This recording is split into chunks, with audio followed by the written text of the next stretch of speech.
Hello students, welcome to the second part of exercise introduction of 6.5 जो कि हमारी last exercise है before the optional exercise. ठीक है, तो अब हम करेंगे इसमें एग्जाम्पल्स। शुरुआत करते हैं हम एग्जाम्पल 10 से। तो उन्होंने डायग्राम दिया है, डायग्राम कुछ इस तरह का दिया है, मैंने रफ सा डायग्राम बनाया है। ठीक है, और जो गिवन है हमारे पास वो इंफॉर्मेशन मैंने लिखी है। गिवन है कि angle A C B is equal to 90 degree और सी डी जो है वो परपेंडिकुलर है ए बी के। ठीक है, ध्यान से देखिएगा। सो रिक्वायर्ड टू प्रूव में हमारे पास क्या है, B C square upon A C square is equal to B D square B D upon A D. एक तरफ स्क्वायर है और एक तरफ स्क्वायर नहीं है, ध्यान से समझेंगे। इन ट्राइंगल ए डी सी, ठीक है, in triangle A D C and in triangle A C B. देखिए ए डी सी में 90 डिग्री बीच में आया और ए सी बी में 90 डिग्री बीच में आया। उन्होंने बोला है, गिवन में यहाँ पे लिखा भी है। ठीक है, तो मैंने लिखा है कि C D is perpendicular on A B, ये गिवन है हमारे पास। उसके बाद angle A D C is equal to 90 degree और A C B is equal to 90 degree given है, ये गिवन था। उसके बाद ये रिजल्ट आया और ये तो वैसे ही गिवन है। इसके बाद हम लिख लेंगे, क्योंकि ये दोनों एंगल्स इक्वल हो गए। ठीक है, चाहे तो आप लिख भी सकते हैं therefore angle A D C is equal to angle A C B, ठीक है, each 90 degree and angle A is equal to angle A, common angle आ गया। उसके बाद triangle A D C is similar to triangle A C B by angle angle rule of similarity. ठीक है, फिर हमारे पास आया ये, अगर ट्राइंगल सिमिलर हो गई हैं तो हमें पता है कि corresponding sides of similar triangles, ठीक है, corresponding sides of similar triangles are equal in proportion. तो मैंने लिख लिया ए सी, ध्यान दीजिएगा, A C first and third और इसके नीचे आना चाहिए ए बी। ठीक है, इसी तरह से A D first and second और इसके नीचे आना चाहिए ए सी फर्स्ट एंड सेकेंड। देखिए ए डी एंड ए सी, आपको यही चीज का ध्यान रखना है। अब इस क्वेश्चन में एक और चीज है कि हमें ए सी स्क्वायर लेके आना है। ठीक है, ए डी और ए सी बी में ए सी साइड जो है वो कॉमन है, तो ए सी स्क्वायर कैसे लेके आएंगे, यहाँ पे ए सी आ रहा है, मैंने ए सी लिख लिया। ठीक है, उसके बाद ए सी अपॉन ए बी। ठीक है, क्योंकि मुझे स्क्वायर बनाना है तो ये साइड नीचे ही आनी चाहिए अब दूसरी, तो मैंने नीचे ए सी लिख लिया, इसका ए सी नीचे लिख लिया, तो इसके ऊपर क्या आएगा, ए डी आएगा। अच्छा, ये चीज अगर आप समझ जाएंगे तो आपके क्वेश्चन कभी भी गलत नहीं होंगे, ऐसे क्वेश्चंस। ठीक है, और ये पता नहीं एग्जामिनर्स की बड़ी हॉट चॉइस रहती है ऐसे क्वेश्चन डालना। ठीक है, इसको मैंने इक्वेशन 1 दे लिया है क्योंकि अब मेरे पास ए सी स्क्वायर आ गया है। अब एक और बी सी स्क्वायर लेके आना है मुझे, तो मैं क्या करूंगा, in triangle B D C and in triangle B C A देख लेते हैं। बी डी सी कहां पे है, B D C and B C A. ठीक है, बी डी सी में डी बीच में आया, बी सी ए में सी बीच में आया, दोनों 90-90 के हैं। तो हमने लिख लिया सिमिलरली। मैंने आपको पहले भी बताया था कि अगर हम सिमिलरली करके करें तो we always can write such thing similarly, और फिर हमें रूल भी लिखने की जरूरत नहीं है। लेकिन एक बात याद रखिएगा, सिमिलरली करके कर रहे हैं, अगर ऊपर कोई गलती हुई तो नीचे सेम गलती कंसिडर की जाएगी। Similarly triangle B D C is similar to triangle B C A. उसके बाद इनके साइड्स, क्योंकि अब मुझे चाहिए बी सी स्क्वायर, तो मैंने बी सी पहले ऊपर लिखा और इसके नीचे बी ए आ जाएगा। फिर मैंने बी सी नीचे लिखा और इसके नीचे आ जाएगा बी डी आ जाएगा। क्रॉस मल्टीप्लाई कर लेंगे, B C square is equal to B A into B D, B A into B D आ जाएगा। अब क्योंकि मुझे बी सी ऊपर चाहिए और ए सी नीचे चाहिए स्क्वायर में, तो डिवाइडिंग 2/1, जब डिवाइडिंग 2/1 आया तो B C square upon A C square is equal to B A into B D upon A B into A D. तो बी ए और ए बी सेम चीज है, ये और ये कट गए। ठीक है, तो B D upon A D आ गया, तो यहां आ गया B C square upon A C square is equal to B D upon A D, hence proved. ये बहुत ही सिंपल क्वेश्चन है, लेकिन आपको वो चीजों का ध्यान रखना पड़ेगा जो मैंने आपको अभी कुछ देर पहले सिखाई हैं, खासकर जब हमें स्क्वायर बनाना है। अगर आप उन चीजों का ध्यान नहीं रखेंगे तो प्रॉब्लम में जरूर रहेंगे। I hope things are clear to you. चलिए अब हम करते हैं एग्जाम्पल नंबर 11 और उसकी मैं स्टेटमेंट पढ़ देता हूं आपको। अ ladder is placed against a wall such that it's foot is at a distance 2.5 meters from the wall and its top reaches a window 6 meters above the ground. Find the length of the ladder. अच्छा, यहाँ पे statement है तो मैं आपको बता दूं कि कुछ चीज़ें हमें ध्यान से लिखनी पड़ेंगी, स्पेशली क्योंकि उसने कोई डायग्राम नहीं रेफर किया, कोई कुछ नहीं किया, तो हमें डायग्राम बनाना पड़ेगा। और डायग्राम में आप वॉल क्या लेते हैं, लेंथ क्या लेते हैं, विंडो क्या लेते हैं, वो आपको सब कुछ बताना पड़ेगा। जैसा कि हमारे पास ये एग्जाम्पल नंबर 11 है और मैंने ये एक डायग्राम बनाया है। डायग्राम बनाने के बाद मैंने क्या किया है कि वैसे तो एरो से मैंने शो कर ही दिया, वॉल है, लेडर है, लेंथ है, लेकिन यहाँ पे इंपॉर्टेंट चीज क्या है, डिस्क्रिप्शन। एक चैप्टर आएगा हमारा एप्लीकेशन ऑफ ट्रिग्नोमेट्री, ठीक है, 9 चैप्टर है, उसमें भी हमें डिस्क्रिप्शन लिखनी बहुत जरूरी होती है। और वो लिखते कैसे हैं उसकी ये एक जस्ट ट्रेलर आप कह लीजिए, ठीक है, या जस्ट एक इंफॉर्मेशन है कि डिस्क्रिप्शन लिखते कैसे हैं। तो डिस्क्रिप्शन लिख लिया मैंने, let AC be the ladder, देखिए let AC be the ladder, ठीक है, and BC be the wall with a window C। अच्छा, शायद हो सकता है कि NCERT से मैंने अलग किया हो, क्योंकि मैंने सॉल्यूशन देखे नहीं है, इसलिए आप ध्यान से देखिएगा। NCERT से कॉपी करने की कोशिश मत कीजिएगा, उन्होंने बहुत सारी चीजें और बहुत सारी रीजनिंग इनकम्प्लीट छोड़ी हुई है। तो आई रिक्वेस्ट कि पॉज कीजिए, आराम से ये चीजें देखिए, पूरी प्रॉपर क्वेश्चंस को या एग्जांपल्स को सॉल्व किया गया है, सो ध्यान रखिएगा। अब मैंने डिस्क्रिप्शन लिख ली, अब इसके बाद मैंने यहाँ पे सॉल्यूशन लिखा। AB is equal to 2.5, BC is equal to 6. Since the wall is vertically on the ground, therefore BC is perpendicular on AB. ये सारी चीजें NCERT मिस करके गई है। वो अज्यूम करते हैं कि आपको शायद पता होंगी ये सारी चीजें, लेकिन हमने तो पेपर देना है, पेपर दे के फिर एग्जामिनर को बताना भी है कि हमें सारी चीजें पता है, ठीक है। तो अब हम लिख लेते हैं कि triangle ABC is a right triangle at B, ठीक है। उसके बाद फिर पाइथागोरस लगाई, AC square is equal to AB square plus BC square. जब मैंने पाइथागोरस लगा दी, ठीक है, तो वैल्यूज फिल कर दी मैंने। वैल्यूज फिल करने के बाद 25 का स्क्वायर 625 और 6 का स्क्वायर 36, दोनों को मैंने ऐड किया। AC का स्क्वायर का मैं इधर गया जब लेके तो स्क्वायर रूट बन गया। जब स्क्वायर रूट बना तो AC इज इक्वल टू 6.5 आ गया, क्योंकि 65 का स्क्वायर होता है 4225, ठीक है, तो इतने मीटर्स आ गया। Therefore length of the ladder is 6.50 meters and that is what we had to find. अब हम करेंगे क्वेश्चन नंबर 12, यानी एग्जाम्पल नंबर 12। 11th क्वेश्चन मेरे अकॉर्डिंगली तो आसान था, लेकिन अगर आपको फिर भी कोई इशू है या कुछ नहीं समझ में आया है तो मुझे जरूर बताइएगा या डिस्कस जरूर कीजिएगा। We may seek the solution to your question. अब हम करते हैं एग्जाम्पल नंबर 12। एग्जाम्पल नंबर 12 में उन्होंने फिर से एक फिगर को रेफर किया है और बोला है AD is perpendicular on BC and prove that AB square plus CD square is equal to BD square plus AC square. अच्छा, इन क्वेश्चंस को सॉल्व करने की टेक्निक होती है, ठीक है। देखने में तो ये बड़े आसान लगते हैं, लेकिन गाइज मैं आपको बता दूं ये आसान होते नहीं हैं, क्योंकि एक भी गलती और हम वो चक्कर में घूमते रहेंगे कि क्या हो गया, ठीक है। इन ट्राइंगल ABC उन्होंने बोला है AD is perpendicular on BC और रिक्वायर्ड टू प्रूव मैंने बता ही दिया है। चलिए नेक्स्ट पेज पर चलते हैं और देखते हैं कि उन्होंने क्या बोला है हमें करने के लिए। गाइस आई रिक्वेस्ट कि बहुत ध्यान से देखिएगा इन चीजों को, क्योंकि जो भी मैं इसमें ट्रिक्स बताऊंगा वो आपको सीखने हैं, ठीक है। और पेपर में बहुत बहुत हाई इंपॉर्टेंस रखते हैं ये क्वेश्चंस, ठीक है। और समटाइम्स तो एग्जाम्पल ही आ जाती हैं, एक्सरसाइज में से क्वेश्चन भी नहीं आता, लेकिन anyhow that's not our concern, हमारा तो कंसर्न सीखना है।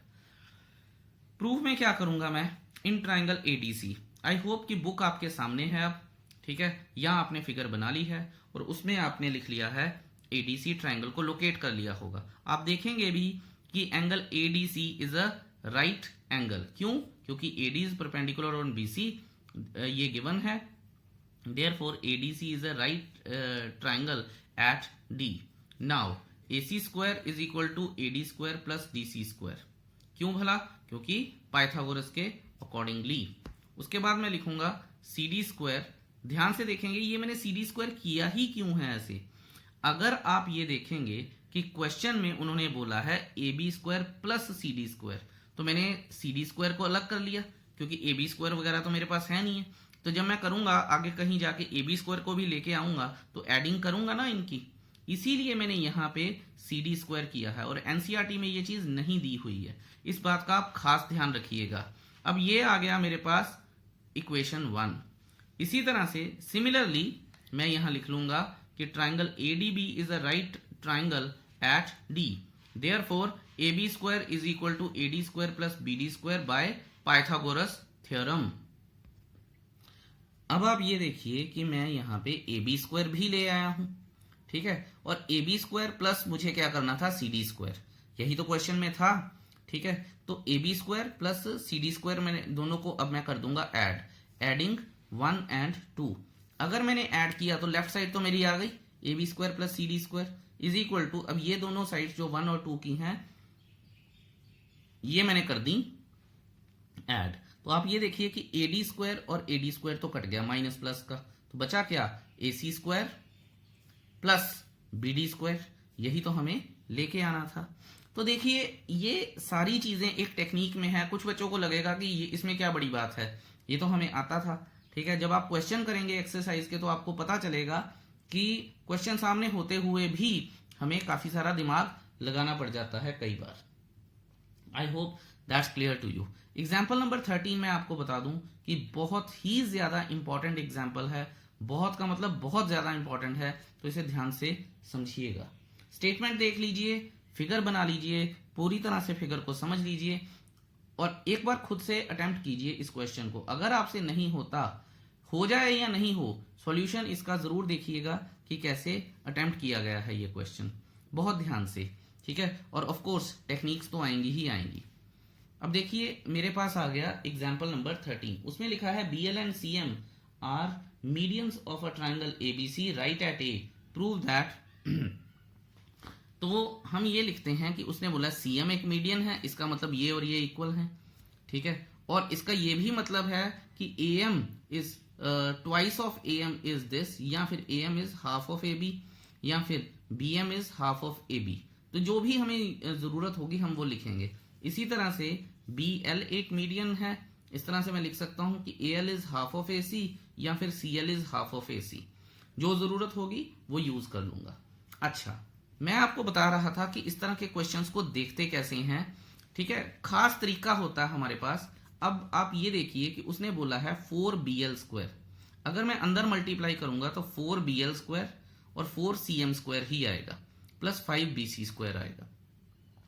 अब आप ये देखिए कि 4BL² कैसे आएगा, BL है कहां पे, BL ये देखिए ये एक हाइपोटेन्यूज है इस ट्राइंगल का, क्योंकि ए एंगल जो है वो तो कॉमन है हमारे पास और 90 डिग्री भी है। तो BL या BAL is a right triangle और BL क्या है, हाइपोटेन्यूज। देखते हैं अब CM क्या कहता है। CM, ये देखिए CM, ये दोबारा से एक राइट ट्राइंगल बन गया CAM राइट एट A, और CM क्या है हमारे पास, हाइपोटेन्यूज। अच्छा, दूसरा भी हाइपोटेन्यूज हो गया। अब 5BC², BC क्या है ये, और triangle BAC right at A, इसका मतलब BC भी हाइपोटेन्यूज है।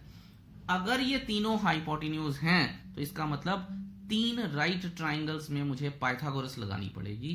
कुछ कुछ मुझे ये आइडिया मिल रहा है, आगे क्या होगा क्या नहीं होगा वो तो बाद की बात है, लेकिन अभी मुझे कुछ आइडिया मिला है। क्या मुझे कुछ कंस्ट्रक्शन करनी है, लग नहीं रहा।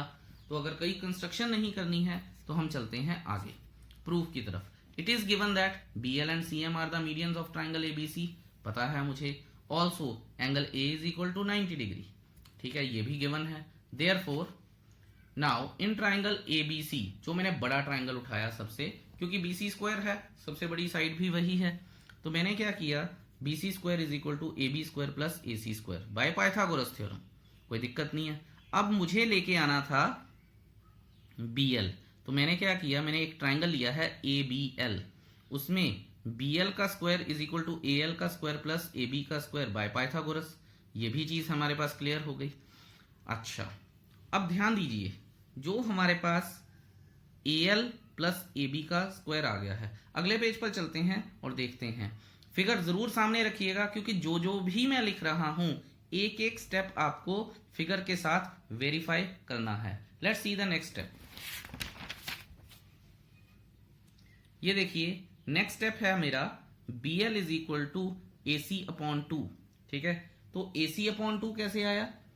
इसका मतलब है कि जो हमने AL लिखा था और मैंने बताया था कि AL क्या है, 1/2 ऑफ AC, यानी AC/2 मीडियन था ना, तो AC का हाफ। मैंने रीजन भी लिखा है because L is the mid point of AC, ये मुझे गिवन है। ठीक है, तो AC/2 का होल स्क्वायर, ध्यान दीजिएगा कई बच्चे करते हैं सिर्फ AC का स्क्वायर कर देते हैं, 2 का स्क्वायर नहीं करते, तो इन चीजों का ध्यान दीजिएगा और ये गलती मत कीजिएगा। अब आप ये देखिए AC/2 का square plus AB square, bracket खुली तो AC स्क्वायर और नीचे 2 का स्क्वायर 4 बन गया। अब मैंने LCM ले लिया। अब जब मैंने LCM ले लिया है तो AC square plus 4AB square upon 4 चला गया उधर अगले स्टेप में, तो 4BC square 4BL square is equal to AC square plus 4AB square. अब देखिए क्वेश्चन में BL था, हाँ जी था, 4 भी था, हाँ जी है। ठीक है, तो इसका मतलब ये मेरे पास आ गया सेकंड पार्ट। अब मैं इसी तरह से लूंगा ट्राइंगल CMA और वही कहानी सारी करूंगा जो हमारे पास है, क्योंकि 4CM भी है अगर आप देखेंगे, और वो हाइपोटेन्यूज भी है। तो मैंने क्या किया, यहाँ पे पाइथागोरस लगाई कि CM square is equal to AC square plus AM square, और उसके बाद मैंने AM क्या है AB/2, क्योंकि AM जो था हमारे पास आधा साइड है किसकी, AB की, तो मैं AB/2 लिख सकता हूं, मैंने लिख दिया। फिर मैंने ब्रैकेट खोल दी तो AB स्क्वायर अपॉन 4 आ गया। फिर मैंने LCM ले लिया। जब मैंने LCM लिया तो ये आ जाएगा मेरे पास डिनोमिनेटर में 4 मैं इधर लेके चला गया, 4CM square is equal to 4AC square plus 4AB square. Right side का आपको देखना भी नहीं है। अब क्योंकि CM स्क्वायर आ गया और वो भी 4 के साथ, यही तो मैं चाहता था। अब मैंने क्या किया, इसको इक्वेशन 3 दे दी और एडिंग 2 और 3, क्योंकि 4BL square plus 4CM square किया मैंने, तो यहां पे मेरे पास आ गया है कि 4BL square plus 4CM square, ये चीज is equal to AC square plus 4AB square plus 4AC square plus AB square. अब अगर आप ये देखेंगे तो मैंने 4 कॉमन ले लिया है, BL square plus CM square, और यहां से AC square plus AC square 5AC square, 4AB square plus AB square 5AB square, और 5 मैंने कॉमन ले लिया है तो AC square plus AB square हो गया। इसको मैंने इक्वेशन 4 का नाम दे दिया है। और आपको याद होगा कि इक्वेशन 1 भी हमने मानी थी। अगर इक्वेशन 1 क्या थी, AC square plus AB square is equal to BC square, तो मैंने लिखा है equation from equation 1 and 4BL square plus CM square is equal to 5BC square, और यही तो मुझे प्रूव करना था। देखिए कितना आसान था। लेकिन ये इस तरह के क्वेश्चंस को मैं आपको दोबारा बता रहा हूं कि हमारे दिमाग में इसका लेवल ऑफ अंडरस्टैंडिंग फिक्स होना चाहिए कि हमें ये करने कैसे हैं। अगर हम ये चीजें नहीं समझेंगे तो हमें परेशानी रहेगी ही रहेगी। I hope that's clear to you. अब करते हैं हम last example of this chapter and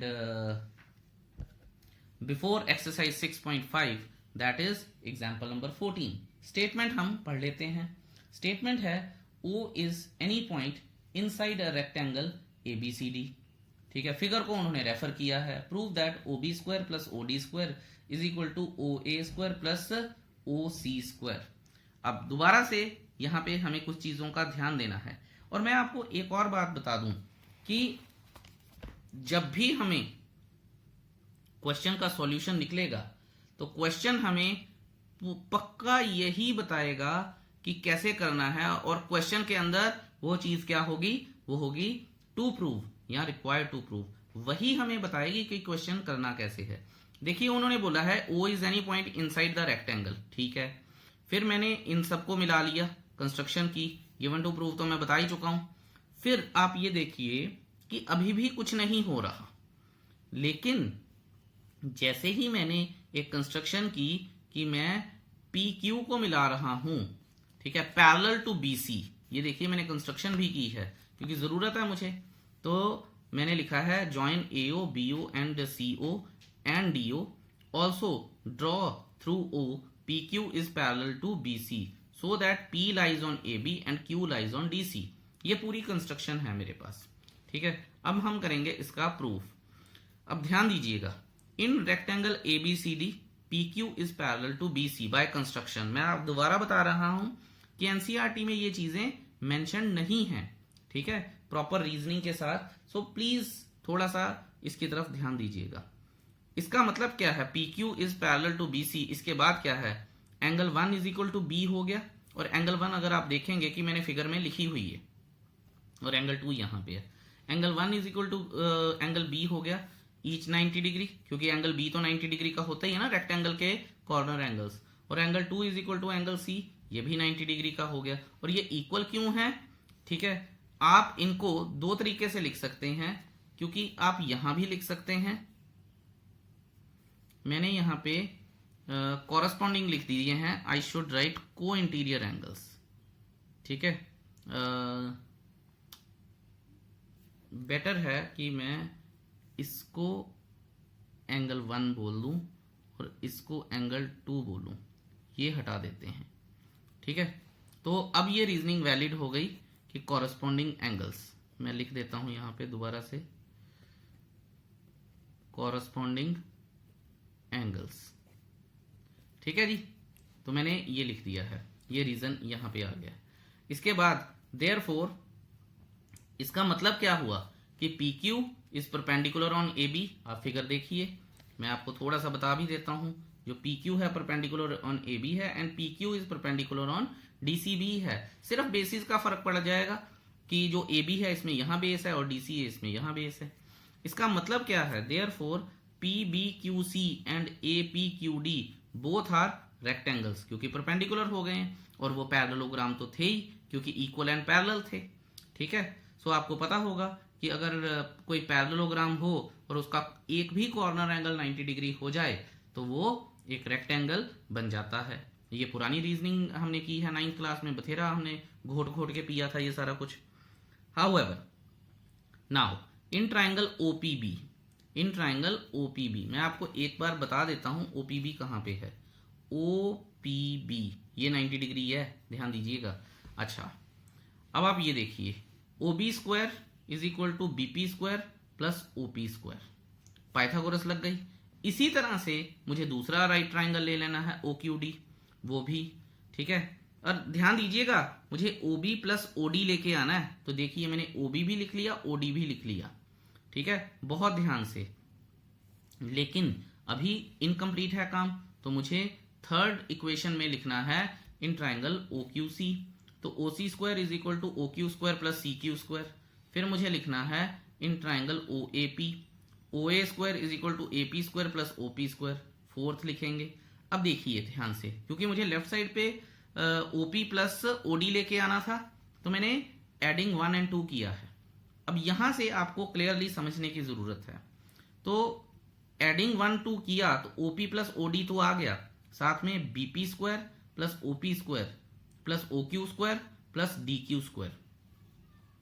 अब क्योंकि आप ये देखिए कि मेरे पास OD स्क्वायर कैसे था, ठीक है, या उससे भी पहले मैं आपको बता दूं कि BP is equal to CQ given है मुझे, BP is equal to CQ।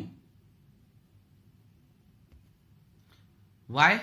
Opposite sides of parallelogram या रेक्टेंगल, यहां पे आप लिख भी सकते हैं ऑपोजिट साइड्स ऑफ रेक्टेंगल, ठीक है। और इसी तरह से DQ is equal to AP। तो मैंने ये सारी चीजें इसमें रिप्लेस कर दी हैं, जो जो भी रिप्लेस होगा। तो मेरे पास क्या आ गया, CQ प्लस OP, OP की जगह पे BP की जगह पे CQ आ गया। इसी तरह से अपना DQ की जगह पे AP आ गया है, ठीक है। ये आई होप आपको क्लियर हो, और शायद ये सबसे इंपॉर्टेंट स्टेप है पूरे क्वेश्चन का। तो इस क्वेश्चन को या इस स्टेप को बार बार और बहुत ही ध्यान से आपको देखना चाहिए। आई होप ये आपको क्लियर है। अब चलते हैं हम अपने अगले पेज पर, और ये देखिए we are just towards the fag end. तो तो मैंने अब इनकी ग्रुपिंग कर ली है। OB square plus OD square तो था ही हमारे पास, ये लेके ही आना था। तो C Q square plus O Q square, C Q square plus O Q square 3 में है which is O C square, और फिर OP square plus AP square जो कि ओ ए स्क्वायर है। तो यहाँ फ्रॉम 3 एंड 4, और यही तो मुझे प्रूव करना था। आई होप ये आपको समझ आ गई होगी। बाकी जो आपकी चीज़ें आपको नहीं समझ में आई हैं वो तो ऑफ कोर्स हम डाउट जब लेंगे तो वो करेंगे ही, लेकिन आप इस वीडियो को प्लीज़ कम से कम 2 बार ज़रूर देखिएगा अगर आपको कुछ भी नहीं समझ में आया है तो, क्योंकि आई नो कि this video is very very important और आपकी ट्राइंगल्स की, पाइथागोरस की अंडरस्टैंडिंग को लेके ये बहुत हेल्पफुल रहेगा ये video. Otherwise, thank you so much for watching this video so patiently. Have a beautiful day ahead. Bye bye.